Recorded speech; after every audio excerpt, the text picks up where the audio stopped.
Naaregluan ay nakagula na nagpasaka sa nagakaigong nga kaso si alias Aibana, isa kang kas rider matapos nga ginaligar gin scam sa nagpakilala nga abogada sa barangay San Nicolas, La Paz, Iloilo City. Pasado alas 11 sang gabi, Pebrero 7, 2024. Sa interview sa K5 News FM Iloilo kay Police Lieutenant Meriglo Morden, ang officer in charge sa La Paz Police Station, nga nag-aregluan ay na si Aiban kag sila Bonete matapos nga ginbalik ini ang 16,000 pesos nga iya ginaligar gin scam. Naibuluan nga gitransaksyon ni Pauline Grace Labonete, 27 anyos ang barangay Tabugon, Dingli, Iloilo.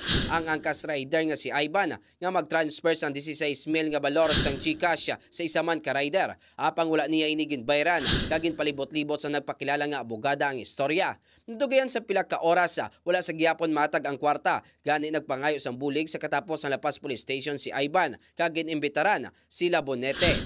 Balita nagikan sa distrito sang La Paz. Ako si K5 Eric Canyasares para sa Kampiyon nga Balita, Serbisyo Publiko kag Kalingawan sa Iloilo. K5 News FM. This news is brought to you by, do you feel tired all the time? Do you have frequent infections? Do you have always cold? It's a sign of low immune system. Boost your immune system with Clinica D3 Bio, antibacterial, natural antioxidant, immune system booster. Clinica D3 Bio has vitamin D3, lauric acid, and monolurine to fight against all viruses. Try Clinica Vitamin D3 with Coccus nocifera.